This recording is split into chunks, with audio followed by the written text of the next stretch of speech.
fellow orchid lovers, it's Danielle here with a new video. I wanted to introduce you to a few little phals that I got. I also have a few new methods of growing, and I had a recent light bulb moment where I realized something about my orchids that was pretty much staring me in the face, but it took watching someone else's video to really help me to realize it. So I wanted to share that with you. First, I'd like to introduce you to my new orchids. This orchid I have named Kaylin. My niece was here this weekend. Her name is Kaylin, and I let her pick which one she wanted to be named after her. So she picked this lovely lady right here. Some beautiful blooms. I also got this orchid.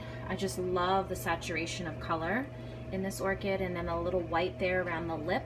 It's mesmerizing. I just love that one. My husband bought me two mini phals. So this one's really cute. It's got a little orange and yellow in it. A lot of orchids out there are mostly in the pinks and purples, so it's really nice every once in a while just to get yellow or orange orchid. And then the last one is this one. She's got almost like a tie-dye look to her, so it's not focusing because there's a lot of backlight. Sorry about that, but she's pretty cute too. So one of the changes I wanted to share with you is that I have decided to mount my Tolumnias. So I don't want to say that I'm lazy, but I kind of am. Sometimes I just don't feel like doing something every day. And so I had these orchids growing in little like champagne flutes and little shot glasses and everything because, you know, they're nice and small. And that was working, but I just didn't feel like they were really as healthy as they should be. And I know that Tolumnias need like a really quick wet dry cycle, so I was trying to keep up with, you know, dumping the water and putting fresh and dumping the water and putting fresh. But it wasn't working out, and I felt like the roots were staying wet too long. So I decided to mount my orchid. So I have this old piece of oak. It was an unvarnished shelf, so there's no chemicals or anything on it that I think will harm the plant. So yeah, I just mounted them to a little piece of wood. They obviously were just mounted, so they're not adhering yet. The roots haven't adhered yet. But I have a little hook, and I hang them right in my brightest window, and then once a day I'm watering my Vanda and my vanilla, and when they come out of the solution, I put it in my bathroom sink, fill up my bathroom sink with the solution, and then I put these guys in after I water my Vanda and my vanilla. And so far so good. I haven't noticed any huge changes, but I will keep you informed. I mean, as you can see, there's some pretty significant root systems on some of them, but a lot of this is dead. There is, you know, some roots that are alive, but some of them are dead. So I don't know, I might go in and, you know, try to pull some stuff off when they start putting out some new roots, which I'm sure they'll do. A lot of them have new growths, as you can see there. I'm gonna try to bring you in. See that? That's a new growth right there. So, you know, that's good. They are doing okay. They're just not doing fabulously. And I only got one spike this year, so I'm just gonna try something different and see if I can get them to be a little bit happier, because that's what we want, happy plants, right? All right, so I'm gonna slowly move you around. Okay, so the next thing I'm gonna talk to you about is using a seaweed or a kelp fertilizer to supplement your orchids. And the reason why I'm mentioning this to you is because I have never used it. I know a lot of growers do, and I've never, well, that's not true. It's not that I've never used it. I've never intentionally used it. Because I didn't realize the benefits of it. But there was a mystery in my world as to why my sickest orchid is the only one that has rebloomed for me. So this is the orchid that I've had since June of 2016. So I've had this orchid the longest out of all of my orchids. And if you've been following me for a while, you'll know this is the one that lost every single root. It just was a stem. I mean, she definitely took a huge nosedive, and she wasn't doing well for quite a while. She has since then grown roots and a new leaf, which is quite large, and you know, she's doing much better.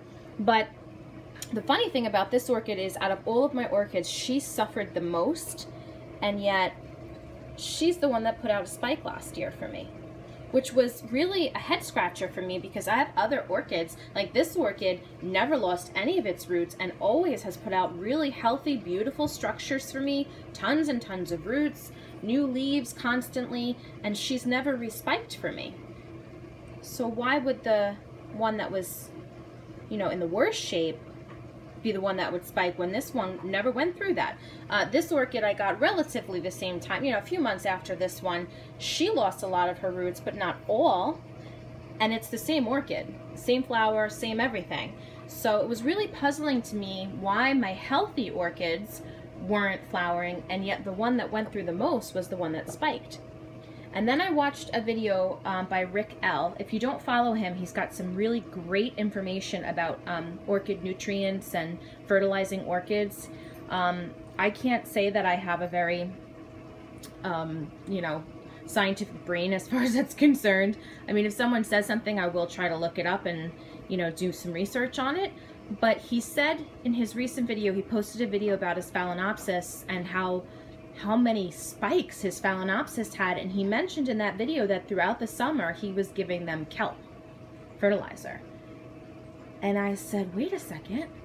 And I ran into my cupboard and I looked at this because I was trying to save this plant, and so I was trying all different types of things to try to save it. And this is the only plant I gave Super Thrive to. And what's in Super Thrive? Kelp. So he was saying that orchids are prompted to spike by hormones. And that's something that can be found in, you know, your kelp or your seaweed fertilizers. Now, I'm not saying that, you know, you have to go out and buy this and you have to use this product. I'm just saying that I'm pretty sure the reason why this spiked and none of my other Phalaenopsis did is because it was getting hormones from the kelp fertilizer. So this is pretty old. So I don't really want to use this. And then also too, it only has one of the 3 main nutrients.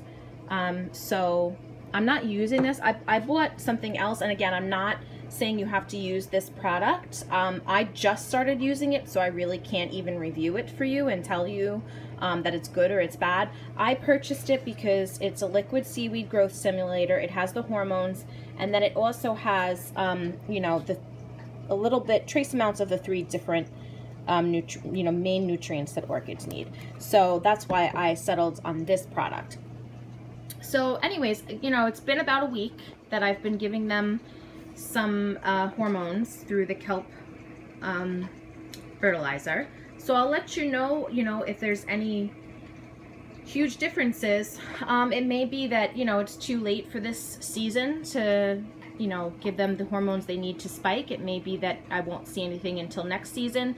But, you know, some Phalaenopsis spike in the spring, some spike in the fall. So it is possible that I could see some results. But, you know, I'm going to add it to my fertilizer. I'm just going to add a little bit of that product to my regular fertilizing routine, which if you have questions about fertilizing, I do have several videos on the subject. And then also too, if you have questions about how to rescue a Phalaenopsis that loses all its roots, I also have a video on that. So definitely check those videos out. And then lastly, what I wanted to share with you, someone had asked me a couple weeks ago probably now, and I apologize for taking so long. I did try to film a brief video on this last week, but I was just too ill, so I put it off. So the question that she had asked me is, she has an orchid that's doesn't have any roots, and it's just growing aerial roots, so she's concerned about hydrating the plant.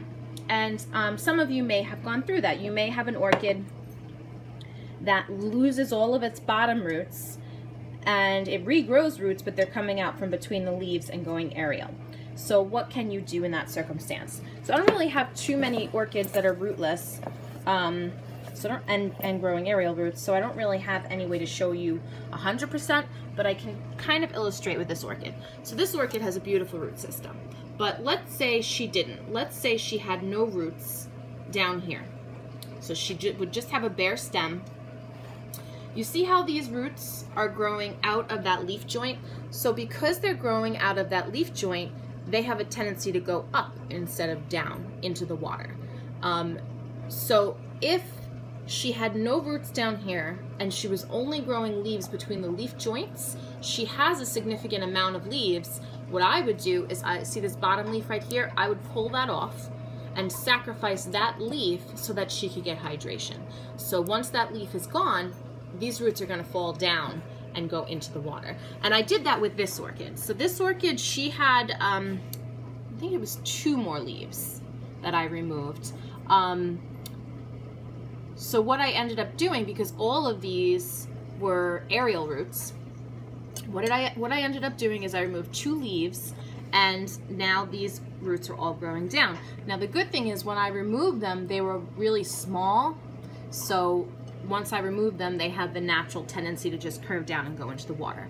So if you have an orchid that is only growing aerial roots and has no roots on the stem and shows no signs of roots on the stem, and you're having trouble hydrating the plant, it's always an option to remove a few leaves so that the aerial roots will then turn into, you know, water roots. Now you want to also be careful. If your orchid only has 3 leaves and you remove 1, now it only has 2. So it's got a lot less of a way to, you know, get the sunlight that it needs and stuff like that. So definitely weigh it carefully. Don't just start ripping leaves off. Give it a chance to put roots out from its stem. But if a lot of time passes and the only thing it's giving you is aerial roots and it has quite a few leaves and you can sacrifice 1 to get those aerial roots to start going down, that might be something that you might want to do as an option. So I hope you all are doing well. I am trying to be better about posting and answering questions. You know, I do have, you know, times when I just aren't able to do so. So if that's the case, if you've asked a question or posted a comment and I haven't gotten back to you, I do apologize. If there's any types of videos that you guys are particularly interested in, any questions that you have or ideas about videos, you know, that you would like to see, you know, definitely let me know. And I will try to post a video about that type of a subject. So again, I hope you're all having a great day, and I will talk to you all next time.